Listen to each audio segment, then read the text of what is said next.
I don't think Michael needs any introduction, but for those who don't know him, um, he's a researcher, archivist, former archivist at the University of Wollongong, former member of Parliament, and a number of other things.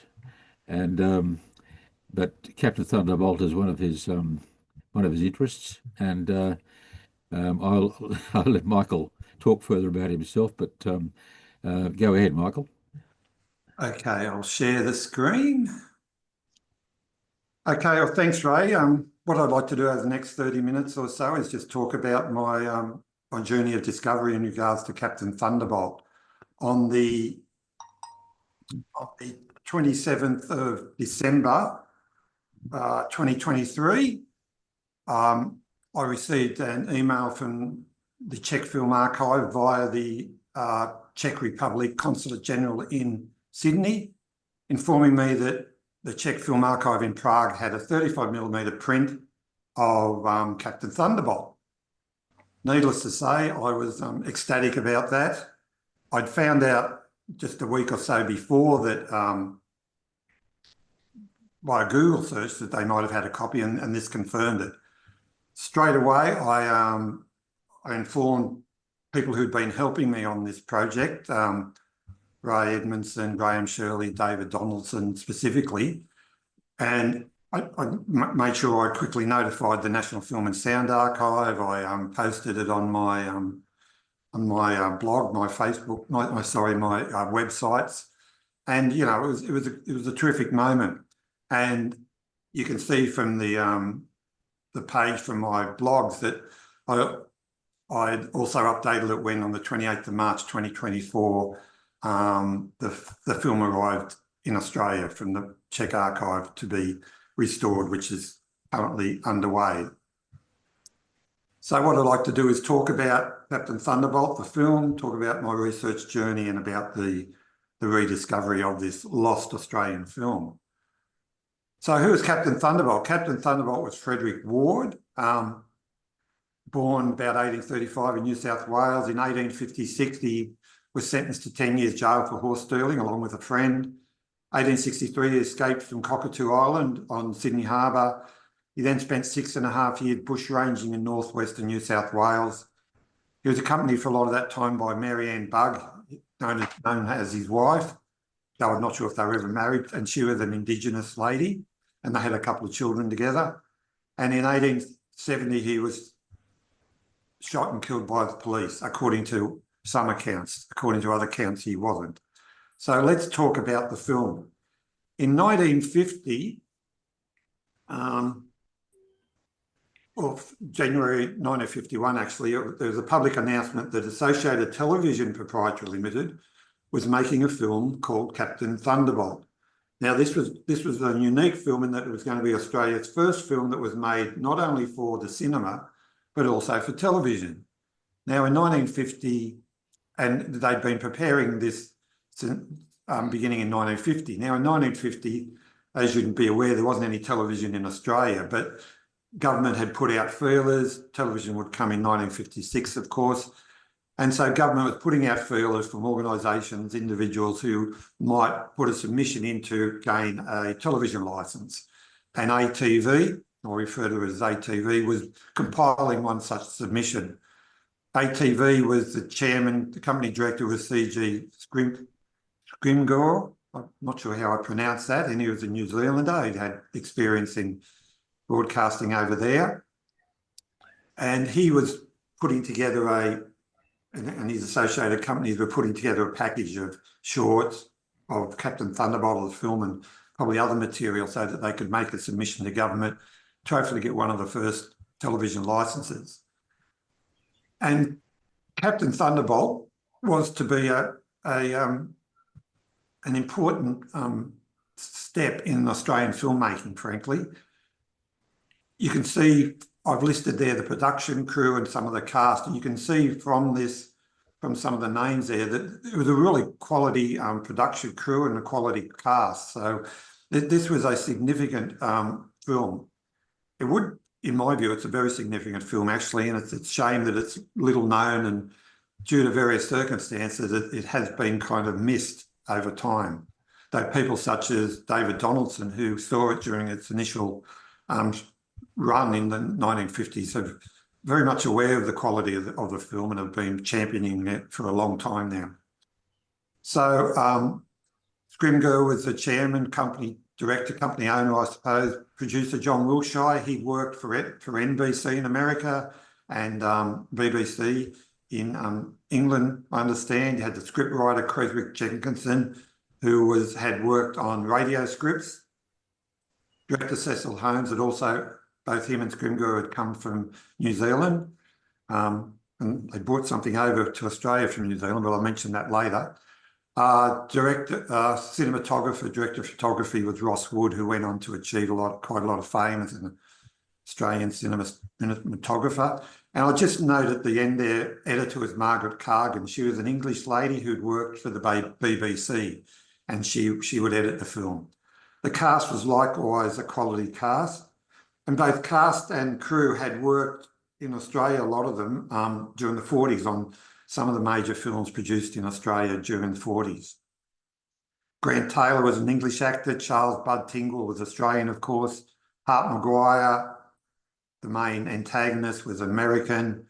And all the rest, I think, I could be wrong here, were basically Australian. Loretta Boutmy was an Islander, and she presented as the Indigenous woman in the script.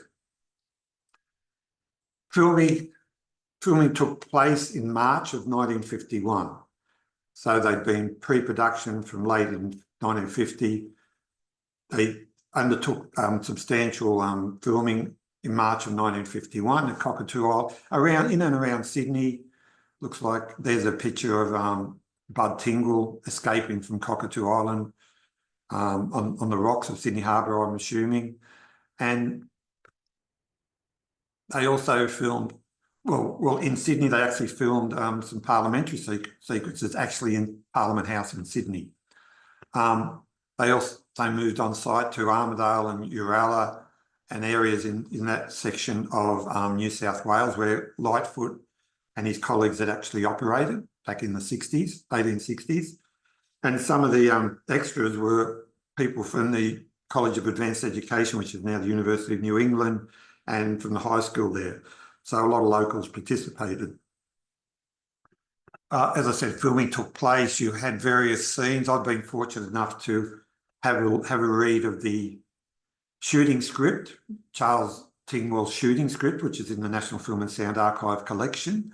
So I've gone through and transcribed that so I can have a really good look at what the script was initially like, and which included a wonderful scene of the young protagonists playing together, playing bushrangers actually, which was quite interesting.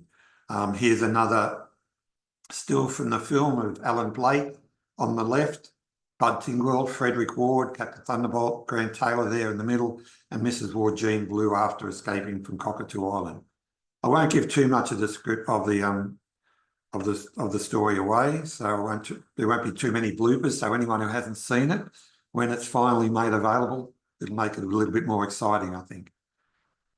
There's Trooper Mannix, Harper Maguire, who was the American actor, and he was the main antagonist searching for Thunderbolt.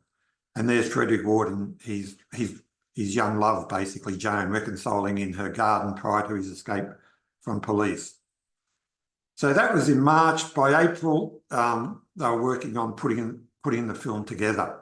And Sydney Morning Herald on the 5th of April was actually talking about it. Australia makes debut in TV films. And it was scheduled for release in August 1951. Now, after that, 5th of April, it kind of went quiet.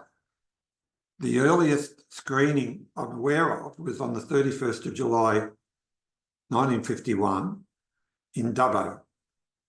So this would have been, a day or so before the supposed initial release. Eventually, it was a screen before the judges of the Jubilee Film Festival. So they looked at it. So it was all ready to go. I'm assuming they saw the 35mm print, because there was two versions of the film made. One was the 35mm print, which ran for about 70 minutes. and the other was the made-for-television version, which ran for 53 minutes, which would have fitted into a 1-hour television slot with 7 minutes for advertisements. So the film festival judging was announced, and there was a festival in February 1952 in Victoria, and there were some wonderful comments about the film in the festival program. If you look at the one at the bottom, in the judge's opinion, quote, "The quality of the camera work and the acting of the principal players was exceptionally high." So this is a very worthwhile film.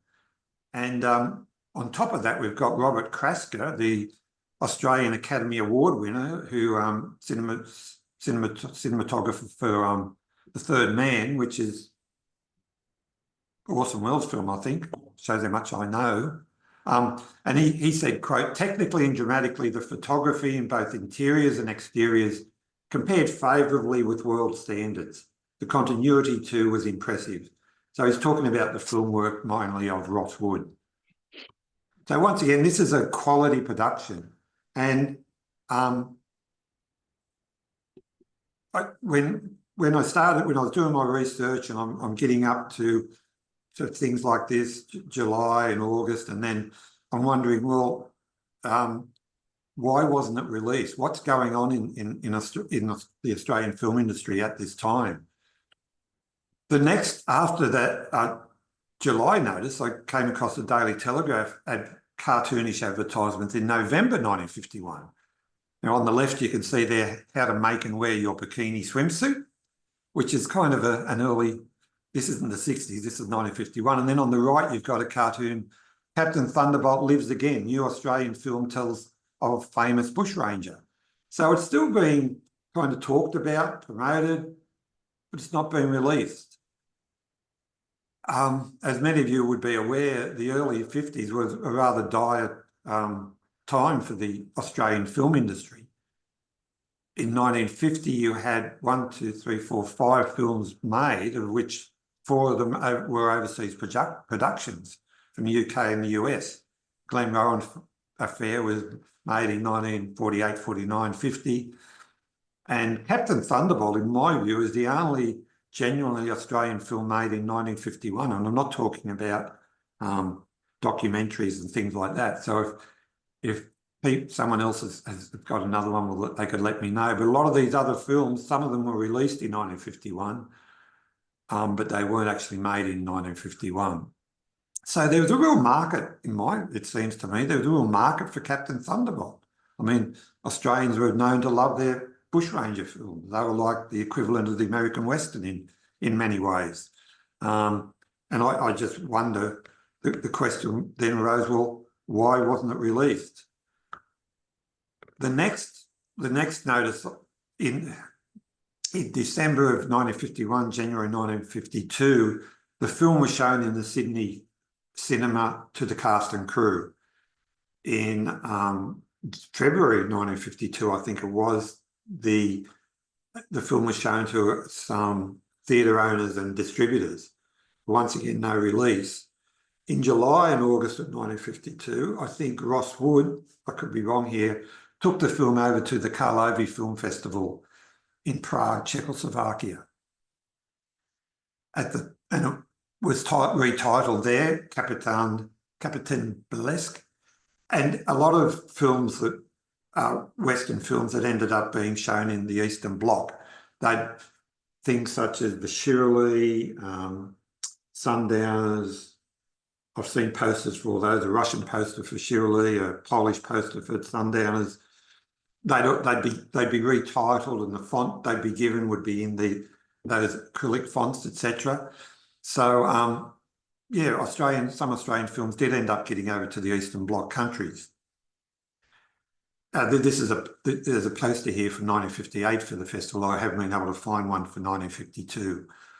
So that really, I came across this at the end of November 2023, and by which stage I'd done a lot of research, and early December I put my focus on. Michael said the internet has dropped out, so he'll try reconnecting. Perhaps we could talk among ourselves. Yes. You got any particular recollections, David? Could I just say something? Yep. Olinda Film Festival has generally been regarded as the first Melbourne Film Festival virtually since time immemorial. So, just saying. And it was the first true film festival in Australia as well at that time, as understood, yeah, at that time, for sure. Perhaps I could say, seeing I was actually there at Olinda, of course there was no notion of it being a Melbourne Film Festival or any kind of film festival. It was a gathering of film lovers, and more particularly members of film societies, of which film societies there were dozens in Australia at that time, and more particularly in Melbourne, thanks to the State Film Centre operating there, which had a better position than the bodies in the other states. And if I could go on, I actually was at the prize-giving evening at Olinda. It was damn cold, I can tell you. And it went on with dreary documentary films and even dreary politicians giving prizes. And then there was this remark about Captain Thunderbolt. And it must have been, the remark must have been, there is no feature competition, although this was entered, because there were no other entries. And as Michael has shown, there's a good reason for that. That is, there were no other Australian films of any with value being shown there. But I was even then puzzled, what is this film? And I was told a few years later by one of the judges of the competition that it was Robert Krasker who insisted that that note should be put into the record of the committee that they commended the film, because it couldn't be given a prize, but my guess is some people would have been happy to see it just disappear. But I believe it was Krasker, who after all was a very distinguished cinematographer, who insisted there should be a note made of his opinion of it. Thanks. I think Michael's back online. Yeah, so looks like it. Yep. So can we go back to you, Michael? I'll go back where I was. So early December of 2023, I was asked, and I spoke with Ray at this time, I was asking, well, is there a copy of the film somewhere? There didn't appear to be a copy in Australia, either in a public collection or maybe even a private collection. We knew that it had been shown overseas, and we were just wondering, you know, well, hang on, I'll go back a little bit as to why it wasn't shown in August of 1951, and once I found out about the Czechoslovakian film exhibition, this thing came to mind. It was an unfortunate time that Scrimger and Holmes had arrived in Australia after the war. They were both communist members of the New Zealand Communist Party, and in 1949, the virulently anti-communist Robert Gordon Menzies came to power and stayed in power until 1966. I mean, even during the campaign in 1949, he was saying, we are going to declare war on the communists, we are going to give them a thrashing. And we also had overseas McCarthyism in 1950-54, where we saw Senator McCarthy in Congress and the Un-American Activities Committee just vilifying and, you know, just bringing before Congress members of the film industry.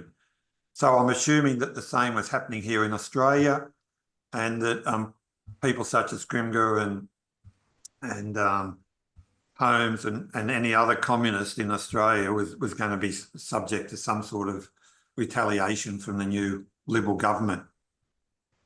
I grew up in Bulli, and I think during that period, a Communist Party member was actually elected to our local council. So vilification of the Communist Party and of left during this period was unconscionable.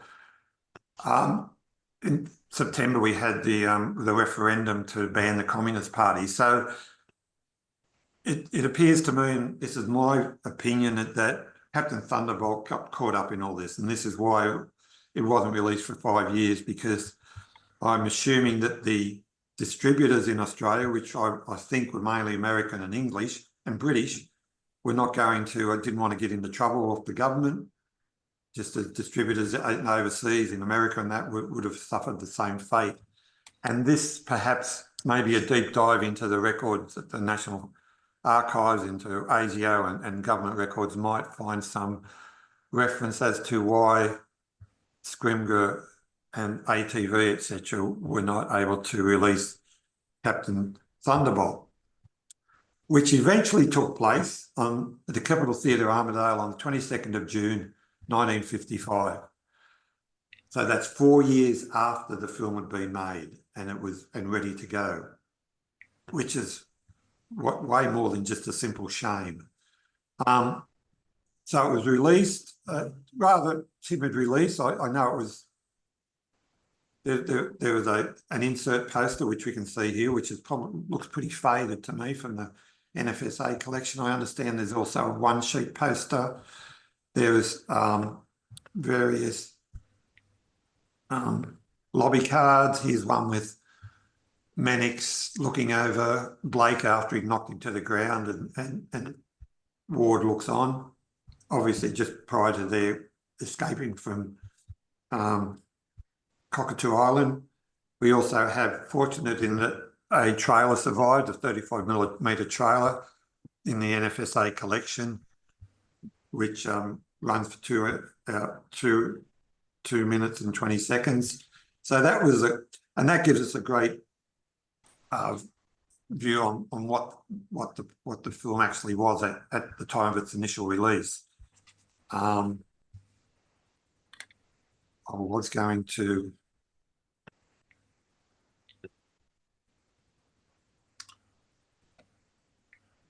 try and show that video, but I won't do that. I don't trust the internet. All right. So the film Captain Thunderbolt got a general release between about 1955 and through to 1960. We've got some dates here, you know, the premiere in Armidale, it was shown in Muswellbrook, yes, all throughout Australia. It was also shown overseas. So, for example, it got a run in New Zealand during the second half of the 1950s. It also got a run in Great Britain and England in the second half of the 50s. And at this point, I'd like to mention Graham Shirley, who helped me in some of my research and did a big search of a lot of databases to pull out screening dates for the film overseas. So thanks a lot for that, Graham. That was a real help. And he included links of some of the newspaper ads. So you've got things like Captain Thunderbolt, an action-packed story of the greatest of all bushrangers. Well, I don't think he's greater than old Ned, but he's interesting anyway. So you can see, and you see the third entry I've got there, ABC TV 1960. So really the last reference I really got was around that 1960 ABC TV viewing. I also got a reference to it being shown in Papua New Guinea, which I understand David saw it there as well. So after this, what happened to Captain Thunderbolt after 1960? Well, it kind of disappeared. It was shown occasionally, I think in 1986 at the National Library, in the 90s, 2020 at the Cinematique in Melbourne, but I think those showings were of the low-grade television version. So in 2010, the NFSA put together a list of lost films, and Captain Thunderbolt was one of those. So I then, as I was saying, by early December, I started to put my mind to, okay, if it's lost, can we find it? Where could it possibly be? We knew it was shown in Australia, in New Zealand, overseas, in Great Britain. Maybe the television version made it to America. We don't know, that we haven't got any records of that. So I spoke to Ray and others, and he suggested, well, check out some of the archives overseas. So I started to prepare email messages to send to them, but I was also thought I'd do a Google search. I did some Google search, couldn't find anything. And then I thought, after a week or so in early December, I had a bit of a flash. I remembered I'd been a member of Parliament for 2 years back in 2002, 2004. And during that time in Canberra, I came across these things called embassies, which I didn't really know much about at all. And so I thought, oh, maybe if I contact the Czech film embassy to see if they had a copy of the film, because I knew it had been shown back in the festival back in 1952. So, but just prior to contacting them, I'd actually sent a letter or an email off to the Czech Film Archive asking, did you have a copy of it? And after a week or so, I didn't. So on about the 23rd, 24th of December, I contacted the Consulate General in Sydney, sent them a copy of my email and asked them to forward it on to the Czech Film Archive. And 3 days later, on the 27th of December 2023, I got a response saying, yeah, we've got it. And as I said at the beginning, that was a great moment, needless to say. I told everyone about it, made it very public, informed the National Film and Sound Archive, and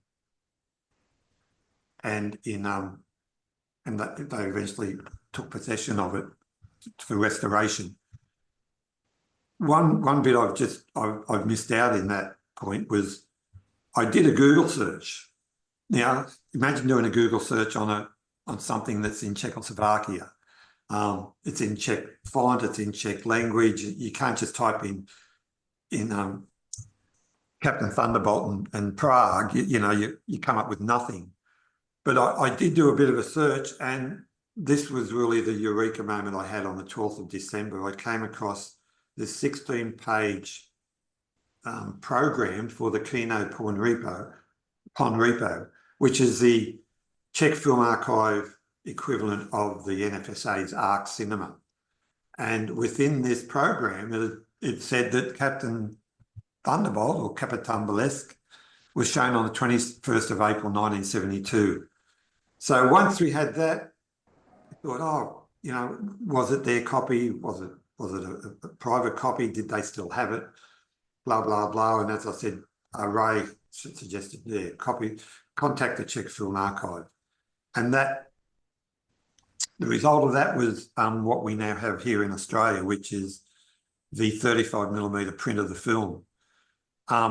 Now I haven't seen any of this. The only copy I've seen of Captain Thunderbolt was a viewing of the degraded copy in the NFSA on a small computer screen back in early 2024, and that was very low grade. It was hard to hear the sound, etc. So I'm very much, like all of us, looking forward to seeing this film once it's restored in this 35mm form. You can see there's I'll show you two pictures, which are stills from the film that were published on the NFSA website last year. There's one with children and Mrs. Ward after they've played their bushranger games. And this other one's interesting. It's Judge Dalton and Elias Hogstorn. Now, Judge Dalton was the antagonist, the landowner who charged Ward and Blake with horse stealing. And in this scene, he's basically talking to the judge who's judging them, and he's basically telling the judge, look, you've got to give these two young boys a long prison sentence, because the judge wasn't going to do that. He was just going to give them a slap on the wrist, basically. But Hogstorn said, look, unless you do that, well, I'm a member of Parliament, you're not going to get any pay rise.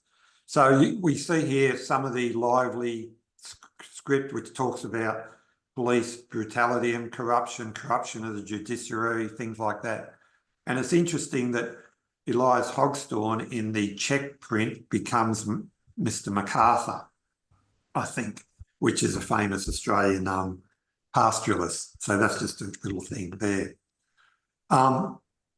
Just in closing, I'd recommend everyone check out Stephen Gronovan's Captain Thunderbolt Rides Again, which is a really comprehensive article on the National Film and Sound Archive website that Stephen put together. He interviewed me, and it includes a real update on not only the whole research process and the discovery, but also some of the work that the NFSA is planning to do and will do.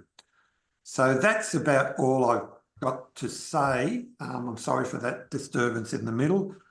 I've put my email address there. If anyone wants to contact me, I'd be happy to talk to people about and just record some more information about aspects of the film.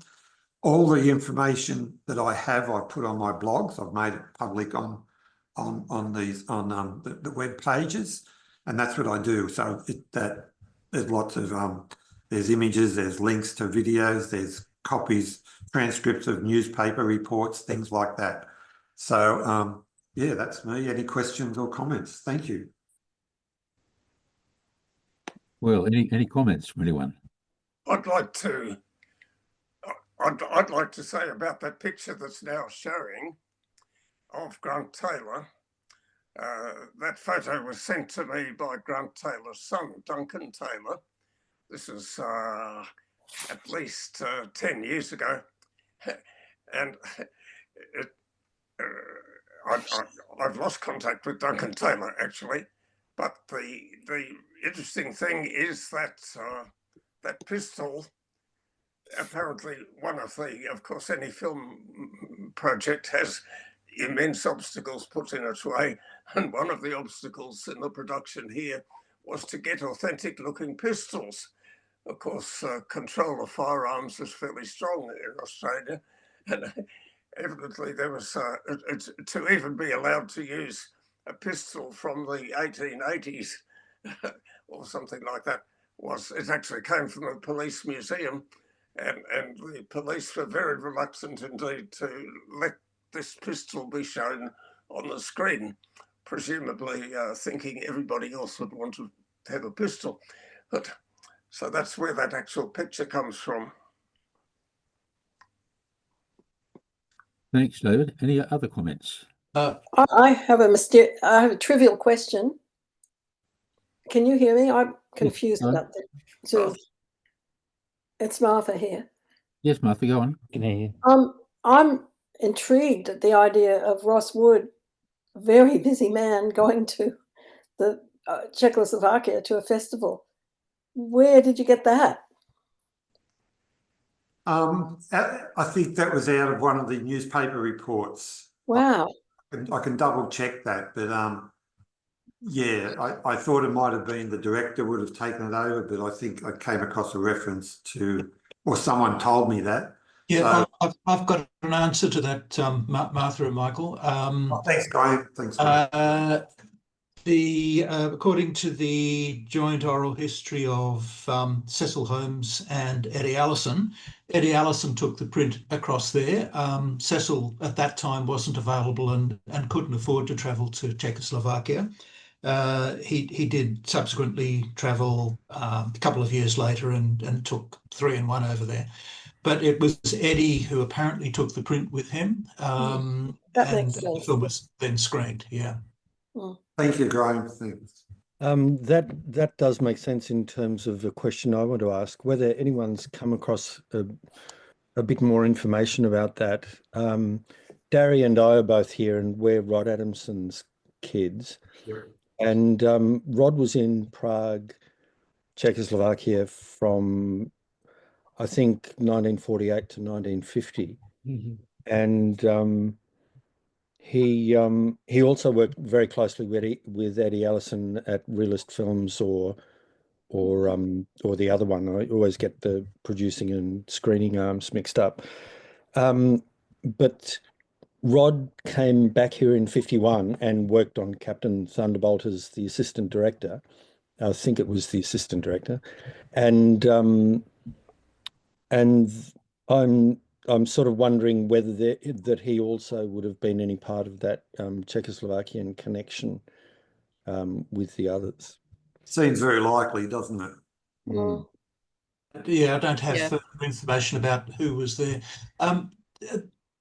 David, that's really interesting. I hadn't realised that Rod was over there at that time. Yeah, I asked the same question before the meeting started, and I pointed out that he actually worked in the film industry in Prague for 2 years. Right. He had connections, living connections with people in the Prague film industry when we were children, as far as I know. Yes. He spoke Czech, and we were brought up knowing that he'd lived in Czechoslovakia. But as an interesting aside, I found his passport from when he came back to Australia, a passport issued by the British Embassy, because he'd lost his passport. I'm convinced he lost his passport because he'd been travelling all over Eastern Europe, and he came back in 1950. So that goes to the whole issue of banning the Communist Party, and don't tell me my family's paranoid about being spied on. He would have done the subtitling? Dick Mason told me a story. I mean, everybody knew that Cecil Holmes was banned, from work. And Dick Mason told me that he was asked to vet Keith Gow, who was one of that crowd, and report back to see if Keith Gow could be hired. And if, he said, he reported back that he'd looked into it and all was okay, which it wasn't. and that was the atmosphere. Yeah, and our mother lost her job at Film Australia because of McCarthyism. That's Stanley right. Force told her she had to leave, and he told her he really regretted it. This was in 1952, and he was really sorry about it, and he re-employed her later on at Film Australia years later, so partly by way of making amends for having had to do that. It's real. There is also a Czech connection going on with the whole Red Scare thing. In 1959, Rod was trying to get a permanent position at the ABC after being a casual for a year as an editor, and he'd actually learnt his editing largely in Prague. He talked his way into a newsreel job and learnt on the job from our family history memory of it. But ASIO in 1959 wrote a letter to the ABC saying, don't, he's a communist. And he went to Czechoslovakia to attend guerrilla training camps. And possibly worst of all, he knew how to use a camera. But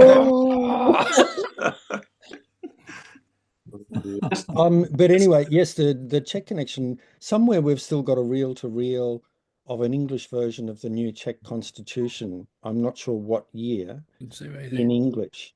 And I don't know if that means he was involved in any part of that sort of process.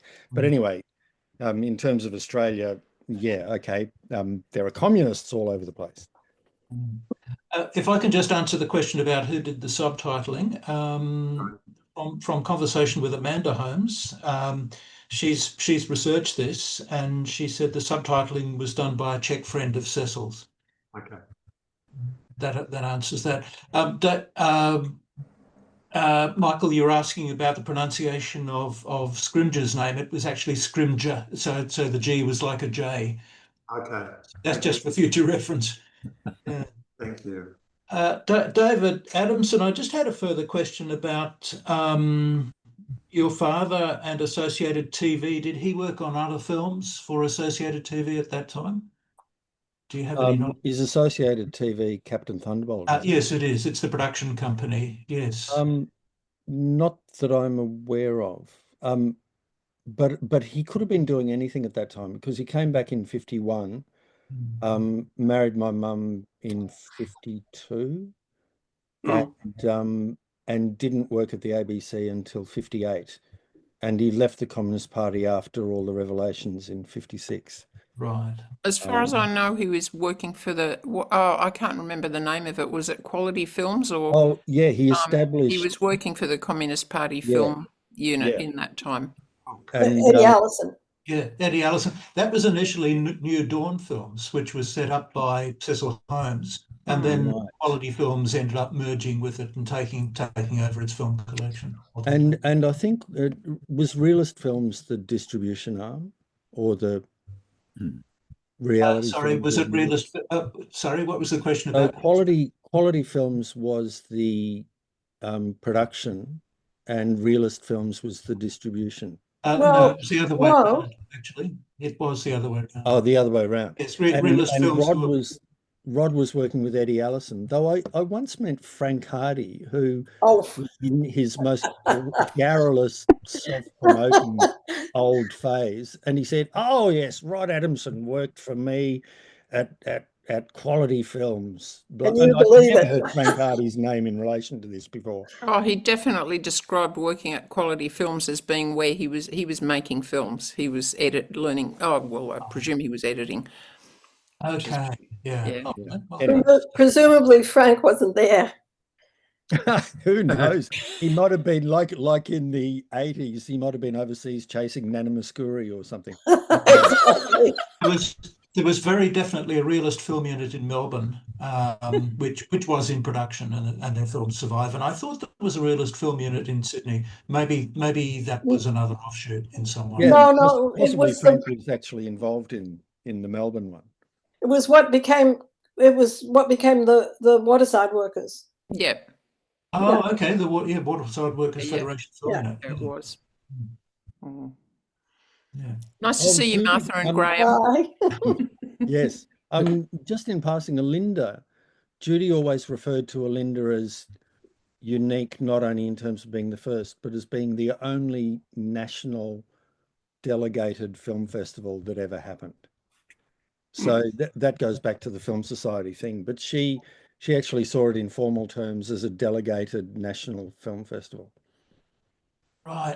That's actually David might have more to say. It was intended as a national film festival, and the Sydney Film Festival was never wildly happy that Melbourne had an extra year on it by claiming it as the first Melbourne Film Festival, and the next one was in Sydney. So I have had David Stratton in my ear hole about that on a number of occasions, actually. Wouldn't have thought though that they wouldn't be that fond of having the national film festival in Melbourne either, Jeff. I wouldn't have thought. Well, yes. Yeah. Anyway, Olinda is about, I don't know, 30 or 40 miles out of Melbourne and up in the Dandenong Ranges. So that was why it was cold. Yep. A fabulous weekend. Some film arrived too late, as they always do. and it was in 35mm, which itself was difficult to screen there with improvisation. and it was 1 o'clock in the morning that this new arrival was shown in some church hall or something in 35mm. I don't think it was Cocteau's Orphée, but it was a film a bit like that. The whole weekend was a wonderful experience of improvisation, and I know at least one person still who was there in 1952. If I could change the subject back to New Zealand, besides Scrimger and Holmes, who are clearly the important names in the thing, a very important name is the sound recordist, that is Robert Allen. He was actually a friend of Cecil Holmes's from New Zealand, and he did the sound recording on this film. He went on to a very big international career as a sound recordist. And Rosemary Miller was a briefly a sensational actress in Sydney at the time. Rosemary Miller was born in New Zealand, so there's stacks of New Zealand elements in this film. There was Sorry. I was just going to say, very briefly, there was another New Zealand connection with Associated TV, and that was Riddle Hayward, who worked for Associated as a cameraman on other projects. But Rudel Hayward was a key pioneer of early New Zealand cinema, whose career stretched from the silent era right through till 1972. Yeah. Yes. I want to ask Graham. Graham, we can't count the Glen Rowan affair, but were there any Australian films at this period? Well, I was going to say that The Kangaroo Kid was a co-production. It was. It was. Yeah. I've Yeah. seen I mean, yeah. Sure. Yeah. So was Wake and Fright, but no, there was a little bit of Australian investment at that time, apart from the Glen Rowan affair. The Kangaroo Kid was a co-production involving the McCready brothers, who'd already made 2 features, I think, at that time, and then made The Kangaroo Kid as a co-production with America. But for the Nightclub, Brian. Oh, Nightclub, A.R. Howard. Yes, indeed. Yeah, that was around. Melbourne film. Yeah, another lost film, unfortunately. But it has to be said that all of those films were very minor films of no distinction whatever. To put it politely. The Kangaroo Kid was photographed by actually a top Hollywood cinematographer, Russell Harlan. And so it's quite good to look at, but all those films were rubbish. I clearly remember I guess it must have been 1951, I was at some show of the Sydney University Film Group, which was a very important outfit at that time. And somebody said to me, it was a woman, no idea who she was now. She said to me, I'm currently working on a film about Captain Thunderbolt. She said, it's the most wonderful experience. Everyone who is working on that film cares about it and does their best. And you can guess that in these other rather trumpery films that hadn't been the case. So the film has remained in my memory, both from not being seen at Olinda in January 1952 and from that remark that person made to me, the people actually care about working on the film. That was remarkable to her. Yeah. But at this point, I introduce a couple of messages from Gary Couzens. I'll just read them out. They're in the chat. The first one is just a note. The UK release of Captain Thunderbolt was of a short version that 56 minutes, 25 seconds has passed by the BBFC with a use certificate on 29 February 1956. So it's the TV version that was shown in the UK. I'm presuming it was cut down to a second feature, because that cutting that was shown, looks like it was supporting something called Victory at Sea, which I don't know very much about, but that's a 96-minute feature. Yes, it did screen around the UK, mainly in regional centres as part of a double bill. And it was in that shortened form that it was reviewed by Monthly Film Bulletin as well. So there is that review. Gary, do you want to speak to your second question? Yeah, just a slightly technical thing. If it was shot in 51, I've not seen this film in any version. So I'm looking forward to it when it's eventually available for me to see. Actually, David's just answered that. Presumably it's Academy ratio. So when it was shown in Australia in 1955 and the UK in 56, it's presumably cut because UK cinemas are converted to widescreen by then. So Michael's blog, Gary, Michael's blog contains a lot of detail about the UK screenings. So, okay, thanks. I'll take a look at that. If you need the link for that, we can send it to you. Yeah, thanks. As probably guess I am in the UK. It's just coming up to 6 in the morning at the moment. All right, you're very dedicated. Yeah. Michael's got his hand up. Thanks. Michael, have you got your hand up? Go on. Go ahead. Michael, you're muted at the moment. Yeah. I wonder if anyone could comment on the script by Cedric Jenkinson. It's very lively script with did he have communist affiliations, or did he do it by himself, or does anyone know anything about development of the script? There's a lot of detail about that in the oral history that I recorded with Creswick Jenkinson in about 1976. So that interview is held by the NFSA. I don't recall that he had communist affiliations. He was a working writer who'd mostly worked in radio.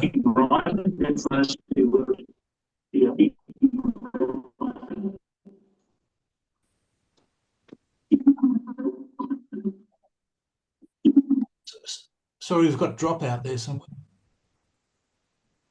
Yeah, that's all right. I'm on my phone and also on the computer, which keeps dropping out. So thanks for that, Graham. I think just stay on one of them, Michael. I think because it's bouncing around when you don't. Can I ask a more provocative question? Michael, it's fantastic that you've done this work and found, but why has it taken this long? I mean, I heard talk of there potentially being a print in the Czech archive years ago. So I know that's not your doing, but the archive listed it as one of the films they were most wanting to find, and it would seem some fairly simple questions of the archive in the Czech Republic could have gone some way to answering that question quite quickly. Graham might be able to answer this question. Well, Adrian, when did you and who did you mention that I to? can't even remember who it was, but it could have been in Quentin, for example. When they show at Karlovy, they often keep prints of the films. Like that was a common practice at that festival, and so that it seemed not that there would be a print, of course, but that it would be a place to look. So, yeah, I'm not somewhat surprised, as you would imagine, Graham, that someone didn't do that work. It depends who got the information at the NFSA. I've certainly never heard that before. Yeah. Had I heard back when I was working for the NFSA, I would have leapt. That's for sure. Oh well, I thought you would have done, but in more recent moments, that probably hasn't happened. It's probably more since that period. I would have thought that I can't look. I wish I could remember the source, but when I heard this, and I might have even been talking to David about this as well, possibly he was talking about this as a possibility. I'm sure before. Okay. Yeah. That's true, David? Well, I had always assumed, and everyone assumed, as a matter of fact, I'll go back when I first started fussing about this film, I think it was about 2002, that I realised it wasn't kicking around, and I still had these absolutely wonderful recollections of what it looked like on the screen. It has its faults, mind you. It's not a great film by any means. It's a very significant film, and it's very significant for the power of the images, which Cecil Holmes would have generated from his background in New Zealand, but also, of course, Ross Wood more or less had a free hand, I would imagine. It seems to me it's one of those examples where a couple of creative people actually got their head and were able to go, often without Creswick Jenkinson's dialogue, into long pictorial sequences, so I had been remembering that all that time. Now, it took from 2002 to 2010, when Graham was the speaker at the Arts Gallery as part of the Sydney Film Festival. By the way, that was a torturous experience in itself. And the hero of that is Dominic Case, because we are talking here about the deficiencies of the older style archive and recognising there are many calls on their time and so on. But in 2010, in Graham's presence, the chairman of the NFSA said that Captain Thunderbolt was the #1 most wanted film. You would think that would generate some action inside the archive. In fact, they nominated someone as the contact person. Within a few months, he wasn't there. And evidently that whole search died on the spot. Equally, what you say is so obvious that it would be there in Czechoslovakia. Everyone assumed that the right people would have looked for it, but in fact they had not. Just on the question of Dominic case and the trailer, which you are able to see on your screens, that trailer had been found in Sydney in the immense amount of material that CineSound had. CineSound recognised that it wasn't their film and they sent it to the archive. I'm sorry if I put people's nose out of joint, but it took 51 weeks before the archive would get around to opening the can to see what actually was in that can.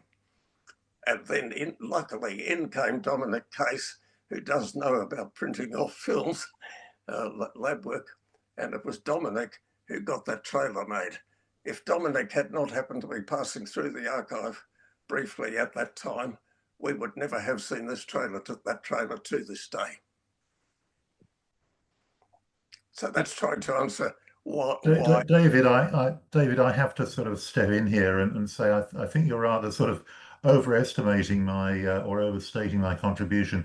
I happened to be passing through for a few weeks whilst the archive was sort of reshuffling some of its people, and Graham was moving to a different role, and they hadn't yet appointed a new head of film, and I was sort of just sitting in.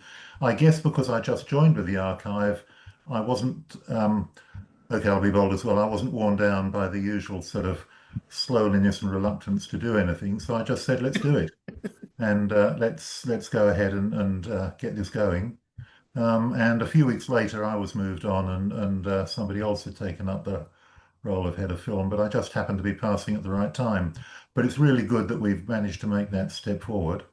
And indeed, go on. Could I just make one comment about what happened? So I discovered the film on the 27th of December. I told everyone, and at the time I thought, oh, this is, being a former politician, I thought this will be a great photo op for the archive. And I'd envisaged that we'd all be standing on the steps of the National Film and Sound Archive in Canberra. The consulate vehicle would roll up with the Consulate General from Sydney and her offsider, who would be holding the cans, and she would present the cans to Patrick, and it'd all be a really good media opportunity. That never happened. In fact, I didn't really know what was happening to the film until about April, because after I discovered it and told everyone about it, the kind of NFSA really went mute in regards to myself about it. And I think so I'm critical for that, because I think this was a great opportunity to promote the archive and promote Australian film.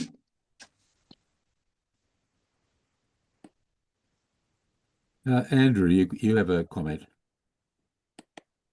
Oh, hi, Michael. Hi, everyone. I've really enjoyed your talk, Michael, and Graham, and others feeding in too, David.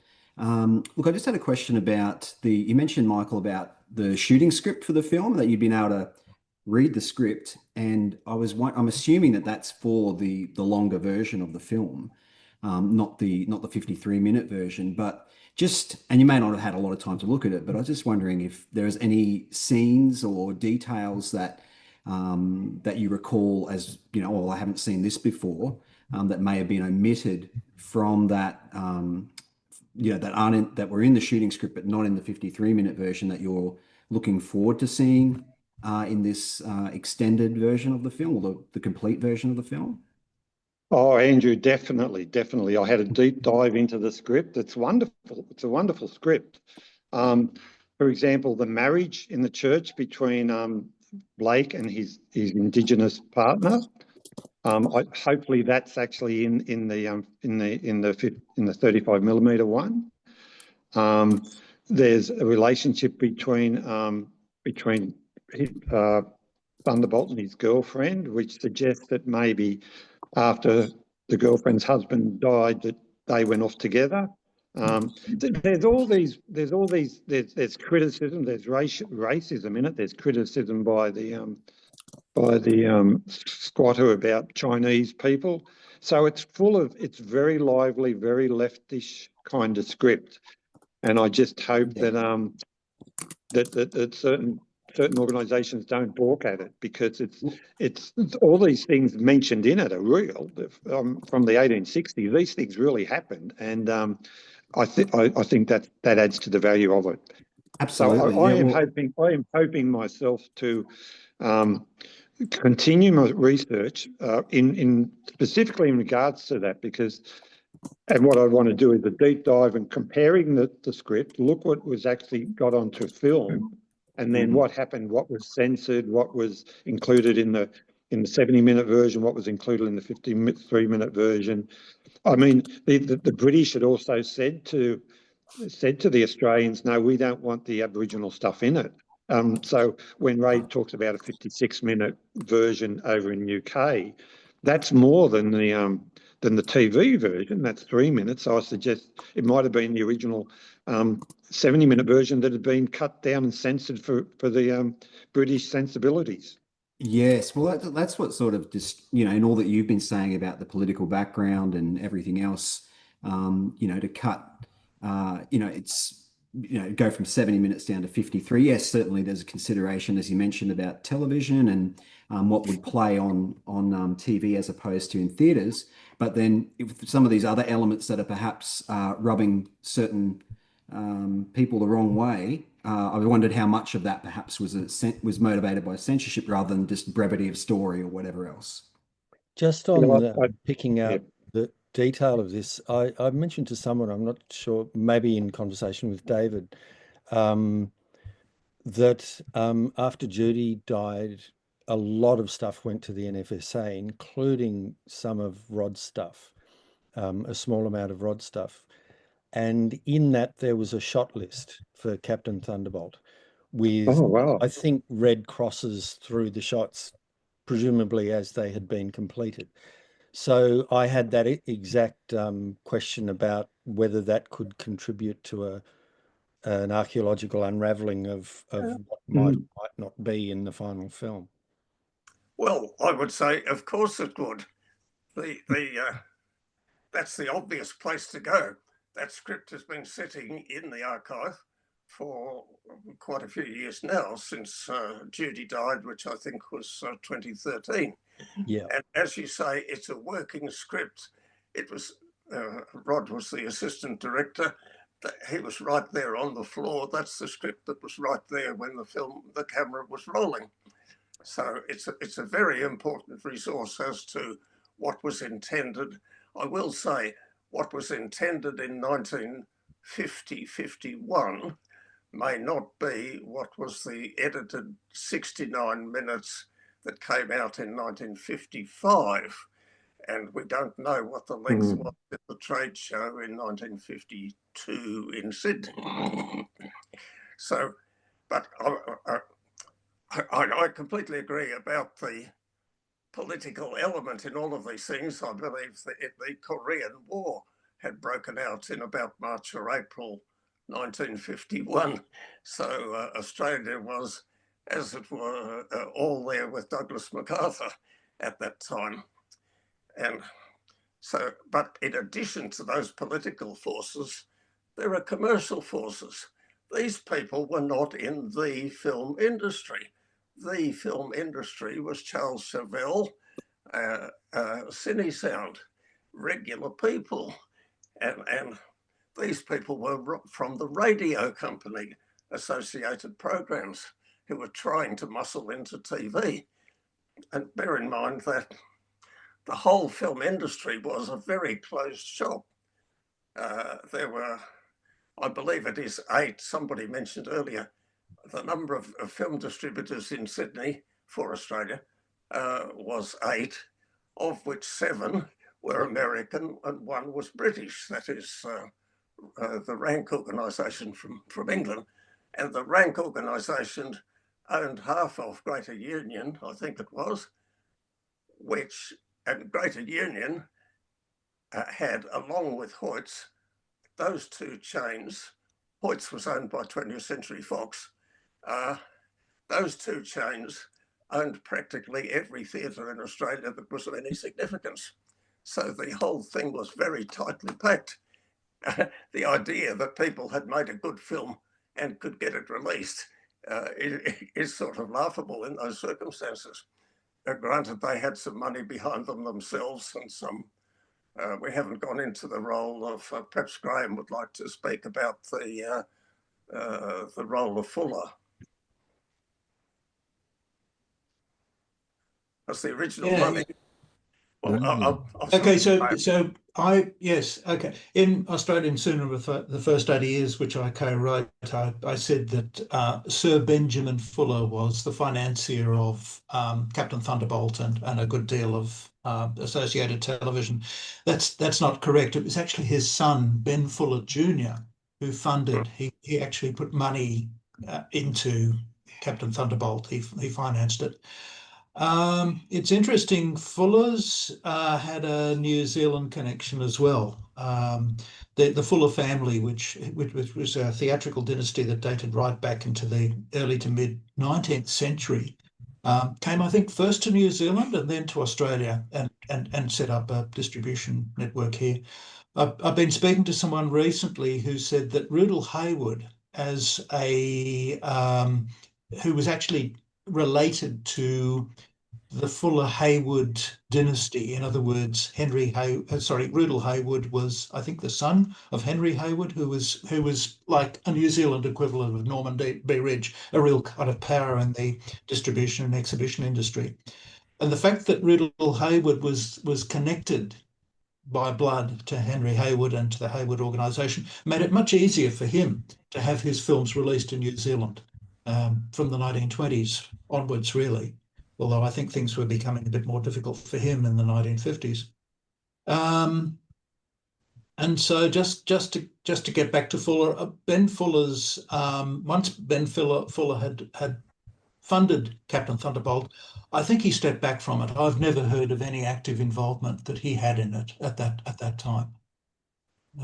Certainly Ben Fuller Jr. or the Ben Fuller that funded Captain Thunderbolt wasn't the same kind of powerful, dynamic person that his father had been. Sir Ben Fuller, who died in about 1951-52, was a real force and probably could have made a difference. Graham, in 1980, I think you conducted a fairly extensive interview with Cecil Holmes, which is held at the archive. 1975-76, Ray Edmondson and myself interviewed him. Yeah. I'm just interested what he was saying at that point about the film and its Australian release, and yeah. From memory, because it's many years since I've read the transcript, he was probably coming out with the kind of information that's come out today, because it was due to my interview with Cecil, also interviews that I did in New Zealand with Colin Scrimger and Pamela Scrimger, his wife, and also with Margaret Cardin, who edited the film. A lot of that information has become sort of public knowledge since then in Australian cinema, the first 80 years, and other things that I've written and other things that people have written. But yes, I think it's worthwhile going back and going back through the interview that Ray and I did with Cecil. There is a transcript for it. Was Captain Thunderbolt a film he liked to talk about? Yes, he did. Yeah. Yes. Yeah, no, he was quite proud of it, actually. He also spoke about it in other interviews which are held in the NFSA, both video and film as well as audio. So yeah, if you want to consult those, they're available. And with this current print that the archive holds, do we know what the quality of the print is, and also what the archive plans to do, if there's going to be a full restoration and release, if they're going to put it on the player? Yeah. That I don't know. You'd need to get on to Eleanor Guest, who's in charge of NFSA Restores. She's easily contactable, following the usual email protocol. You could email her and find out that kind of information. But I can't. I don't have much detailed information. I don't know whether Michael's got further information about what's going on there. Michael, you might want to unmute, Michael. Well, Ray and I are meeting with the archive in a couple of weeks, so Ray, we can put it on our list Well, of items to we'll certainly discuss. raise it Oh, because right, fine. yeah, Terrific. I don't know what's going on either. So No, I don't either. I think it's about time we asked. Well, this is sort of a bit of the problem, though, isn't it? Because, I mean, maybe we need to try and, as a group, those who are interested in the film, and which is all of us, I assume, pretty much, we need to be doing something around it, whatever the archive's doing with it at some level, because this is a film that has no real public awareness. I mean, for obvious reasons, it's not been around. It hasn't hardly been shown. I mean, we've screened it twice at the Cinematheque in the last 30 years, and that's two of the only screenings that print's ever had in more, in recent memory. So it's such an important film, but it's also a completely not important film in terms of most people's ideas of Australian film history. So, and I imagine that will be part of the problem that the archive will also probably encounter in terms of what they do with it. I mean, there are ways of talking it up, but they're not really releasing anything much with any great public profile at this point in time. So, And, and certainly nothing before the 1970s, Adrian. No, that's exactly seems to right. be completely ignored. Yeah. I mean, also to answer that question before about what Cecil Holmes said about Captain Thunderbolt, I think one of the problems there too is that the book that he wrote really hardly mentions the film at all. And that's not a slight on the film. It's just the book is just looking at other things. So there is that's why I asked the question. Yeah, I was just interested. Dialogue out there. Yeah.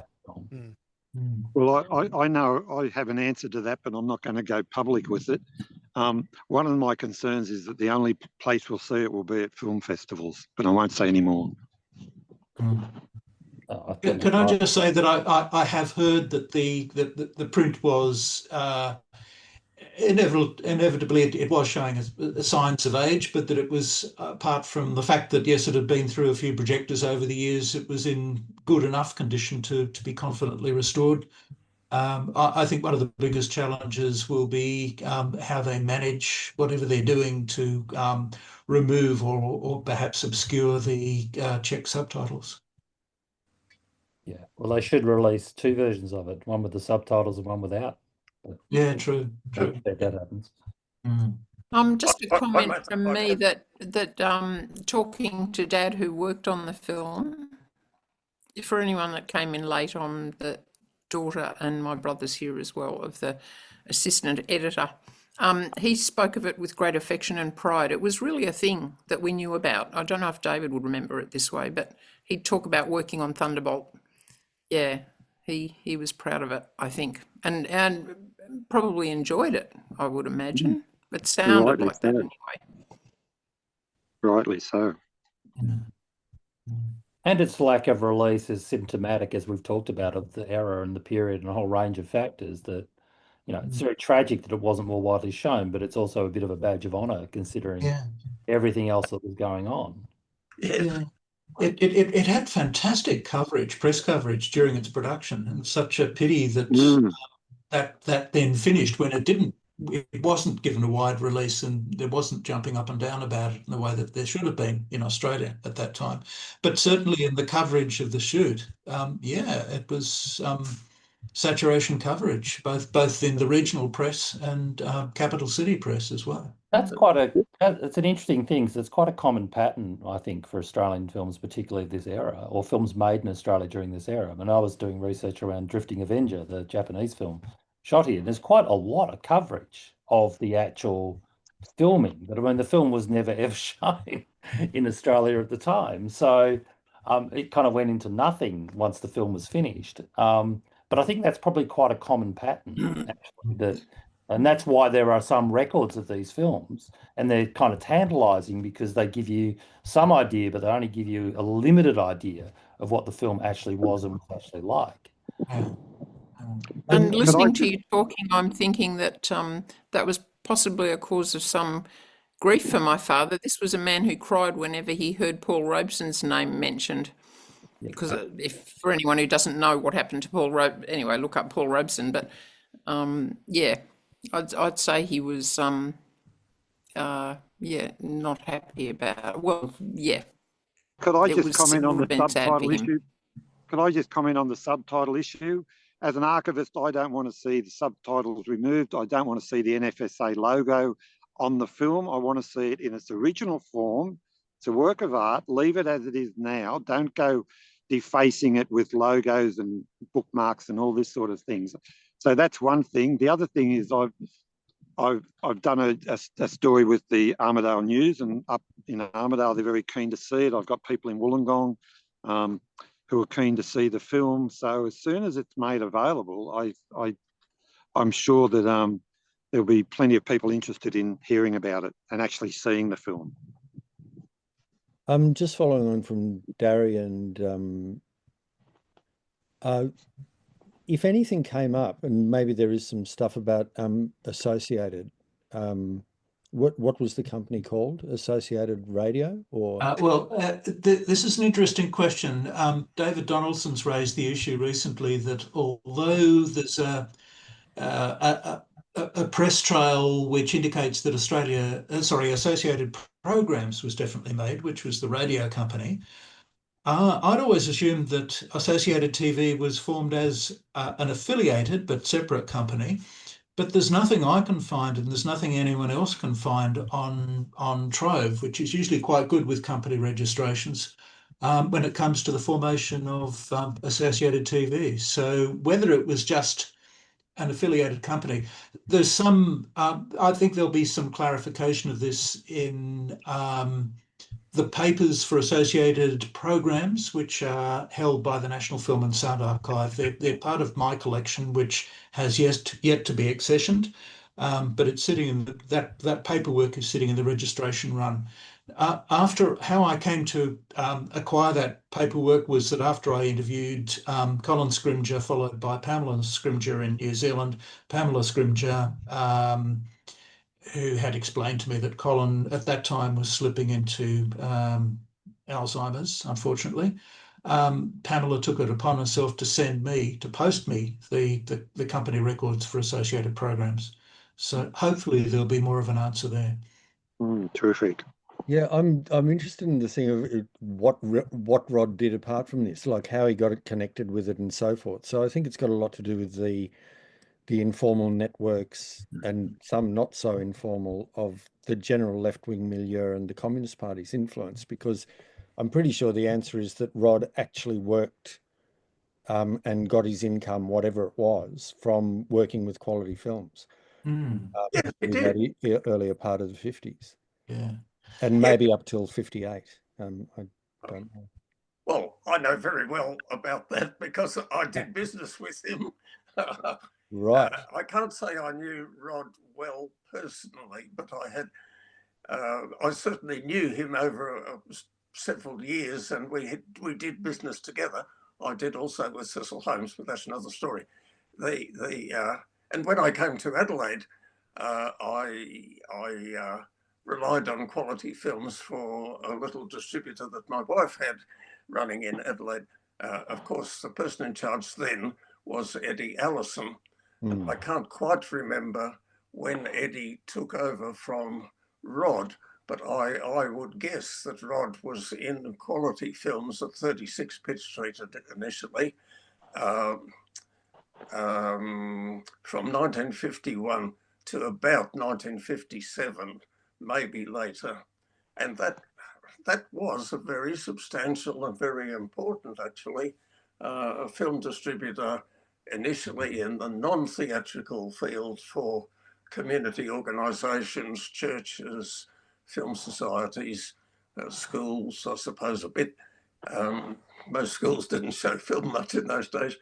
But from there, and for must have been 3 or 4 decades, maybe more, that company was very important in bringing all sorts of unknown films and important films to Australia. The other company that Graham mentioned, New Dawn Films, was a firm that Cecil Holmes was managing. His assistant, by the way, was Norma Disher. And sorry, Norma's not looking right now because she's still a sprightly lady over 100 years old. And I think they had rather separate kinds of channels by which they obtained films. Quality had Polish films. Later they had Japanese films, all of which was new and in a way bombshelling in the Australian film scene. New Dawn films, by the way, I believe there's an interesting reason why, could I say this, why did Captain Thunderbolt ever get a release? It was put in the hands of Ray Films. I knew Ray Rushmer quite well. I actually had the office next to him in Castlereagh Street. And Ray made it his business. You make your business in the film trade by having a drink with someone. So Ray knocked back a fair amount of drink, getting himself known around the traps. He was English, known around the traps. Now, he had some kind of recognition from David Williams, who was at that time a very young booker with Greater Union distributors, theatres. Greater Union ran several chains of theatres. They owned a lot of theatres, or operated a lot of theatres, and they had some different people in charge of different chains. He had the elite chain, and that included the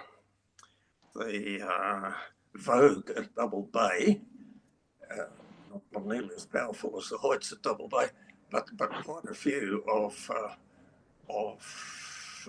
New Dawn's films run by Cecil Holmes actually got an opening there at Double Bay. I actually had one myself, and I believe it was David Williams inside Greater Union who would have been able to get a booking at the Lyric. It was a bloodhouse. It was a terrible place. It was where films came to be shown after they had exhausted their main city run. And they booked in an English, a tepid English comedy and Captain Thunderbolt. I believe that was a personal initiative by David Williams, who of course became managing director of Greater Union a few years later. And Kim Williams is his son, by the way. So even that release there at the Lyric was some kind of personal contact. It wasn't honest industry work. Sorry for all that. I've forgotten what started me on that. David, that was all gold. Don't worry. It's excellent. Yeah. Could I just mention Martha had to leave, but she added a comment, and I'll just read it out. I should mention this aside. My friend Julie Jansen wrote and directed a play called Black Mary, Thunderbolt's partner, which was performed in Erskineville first and then at the Belfire Theatre. And Dominic had just posted a connection to information about Margaret Cardin. Sue pointed out that Margaret came to Australia to work on the film and stayed on, and so that there's a whole website on Margaret, and that's on the chat. Right. I also see there are a couple of comments about subtitles. I really don't know what the NFSA is doing as far as the subtitles are concerned. I don't know whether they're leaving them there or what they're doing. But I agree about the point that there is I mean, the print that survives with the subtitles is an artifact in itself, which is a valuable one. Yes. So, yeah. No, presumably the print now belongs to the NFSA. It would have been repatriated under FIAF agreements because both archives are members of FIAF. And if it now belongs to the NFSA, then it will be kept as an artifact. I take the point that you can generate two versions from it, with or without the subtitles. The subtitles could presumably be got rid of by digital means, but they nevertheless are part of the history of the film, and that's the way it has survived. So are there other comments? We're up to about nearly 90 minutes, which is our normal length for a webinar, but we can go on if you wish to keep discussing. I've got a quick question, which I don't know if anyone would know any kind of answer to, and not. It's partly because I know a bit about what's going on in this period in the 50s, but only so much. I mean, the kind of gap between the film being finished in 1951 and 1955, and there only being one record of one screening. I'm a little surprised that there wasn't some attempt to at least screen the film at the, in a kind of communist or leftist affiliated film screening of one kind or another. I mean, is there any record of anything like that? That's the kind of question I just wanted to ask. And I think David's shaking his head, but it's a little surprising in a way, unless what they were aiming for was obviously a commercial release, which eventually happened. But again, having been there a little myself, I can tell you that if anyone had dared to show a film in a cinema for money, or even not for money, had shown the film to any audience without the approval of Hoyts or Greater Union or the 8 major distributors, that film would not have got a single showing anywhere in Australia from then on. They would have been punished for letting anyone see the film.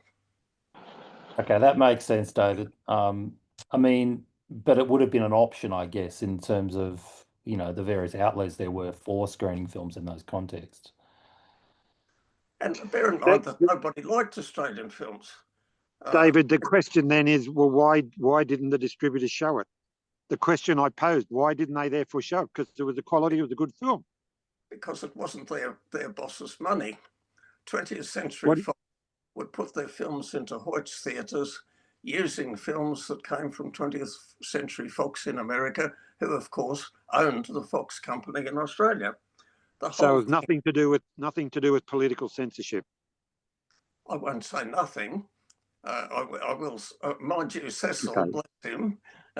I knew him at that time. I didn't know him at all after 1960, but Cecil was an in-your-face fellow. If he got something to say, he would say it. And later on, actually, when it came to another interesting film, 3 in 1, they could not get a release on 3 in 1. And there was a long dispute in the magazine newspaper called The Exhibitor, I think it was, between a fellow called Michaels, who was the managing director of United Artists, and Cecil Holmes.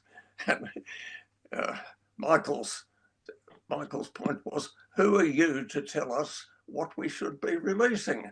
We have our business. We know our business. You've just come along with this film. And Cecil would reply, it's a dinky-die Australian film, which it is, and Australians deserve to see it. And Michael, I don't know what Michaels would reply to that, but he would put that down, probably saying our experience with Australian films is in fact not very good, and that would be true. It was not until the that film about the Italian who comes to work in Australia, and it's your turn. They're a weird mob. They're a weird mob. Hmm? They're a weird mob. Yes, they're a weird mob. It was not until they're a weird mob that anyone gave a damn about Australian films. What about Smiley? What about Smiley? Yeah, but there's another film of the early 1950s that we shouldn't forget, and that was The Phantom Stockman, which was Lee Robinson's first feature-length film. And it was a quickie. It looks as rough as bags, today, and did then. But I'm just looking up something on it now, and it recouped its costs within 3 months of being filmed. It was distributed in Australia thanks to the support of Herc McIntyre of Universal Pictures, who had been a supporter of Australian films earlier. Yes, that's true. Among the distributors, Herc McIntyre, he told me myself something pretty tough-minded. So he was a tough-minded fellow. He had to make money for Universal. He was the managing director of Universal Pictures in Australia. So, and they had released all the Chauvel films. So he did have a record of releasing Australian films. He certainly let me know that if he thought a film was not going to make money, it was not going to go anywhere. Okay. One Well, thing McIntyre came himself from a film family. They were the people who had the Orpheums, I think it is, at North Sydney, and the present Orpheum Theatre was, I believe, originally the McIntyre family.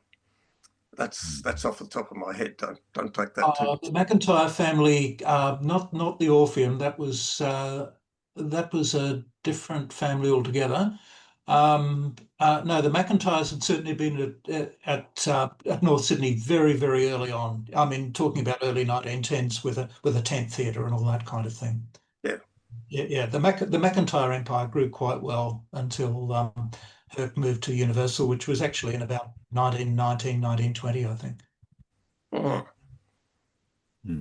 Hi again. I don't know how you passionate film people find out about things, but I will just mention that after Mum, Judy Adamson, died, we sent some more stuff to the archive, and it included, I'm not sure if it was Elsa or Charles, but it's a notebook of their, it's a stenographer's, as far as I remember, a stenographer's notebook of their, what they were doing when they were shooting Jeddah.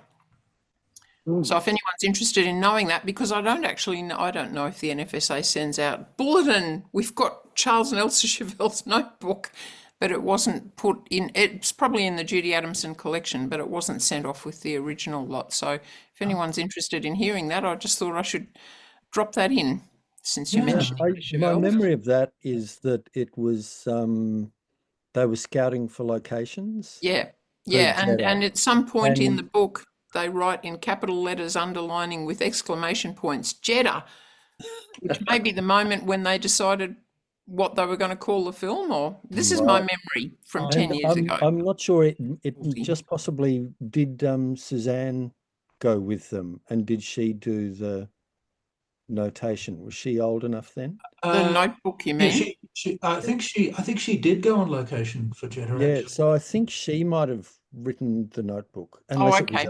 I think it Elsa or Suzanne. Could it have come out of Alan Anderson's garage? Yeah, very likely. Judy, as a temporary custodian, did. For about 20 years. Yeah. But I think the Anderson family is wanting to clear out the garage, and there was a bit of an urgent situation. So it was, yeah.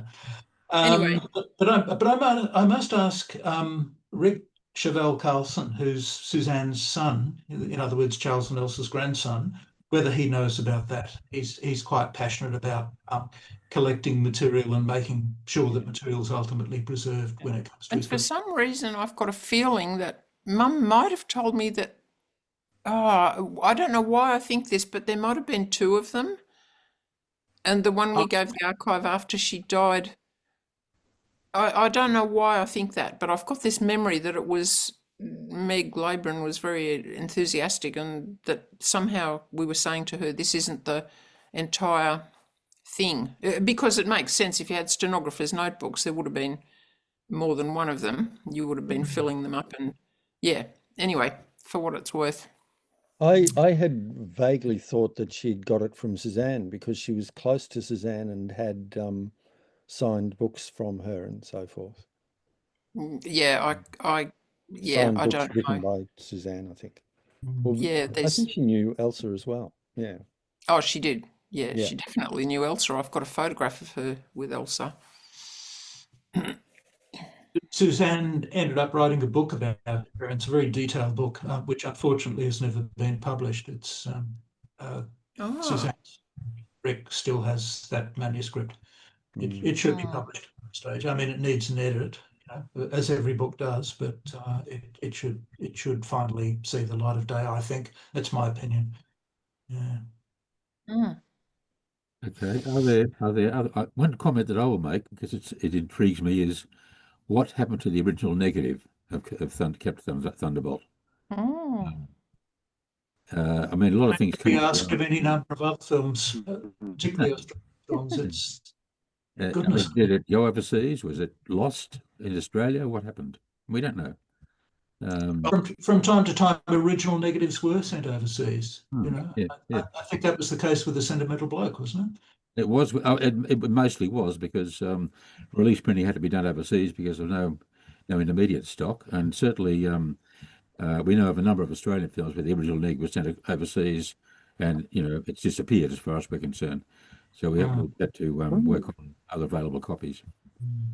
And I think that was happening as recently as Bliss, the feature film that Tony Boutmy produced and Ray Lawrence directed. Yeah. Oh. Time to go. David. Thanks, everyone. That was wonderful. The whole session has been recorded and it will be on the Friends website in a few days' time. So you can revisit it. I think this has been a very important historical discussion, actually. There's a lot of information that's been recorded, and I think it's a resource for the future. So, look, thank you all for participating in it. Yes, some people had to leave already because we're out of time, but thank you all. And Michael, I've got your email address written down, and I'll share that with David as well. Thank you, Darry. Yeah. All right. Thank you, Michael, and thank you, Ray. Thank you, Michael. Thank you, Michael. Yes, thank you, Michael. Thank you, Ray, for sharing it, and thanks everyone else for their contributions. Thanks, everyone. Lovely to you, see you, everyone. Graham. Oh, thank you, Derek. You young thing, you young protege. Haven't we aged? Look, I might add incidentally that Andrew Best, who joined us this afternoon, is working on a PhD on Charles Chauvel's films, particularly at the moment on Chauvel's first film, Arthur Moonby, and he has part of his project is he has been restaging some of the lost sections of the film. It's an intriguing project. Andrew actually did a webinar for the Friends. It's on the website where he talks about his project. If you want to look it up. So thank you all and for being involved and contributing, and have a good rest of the afternoon. Thank you, Ray. Bye. Thanks. Thanks, Michael. Thanks, Bye, Ray. everyone. Bye. Thanks, Graham.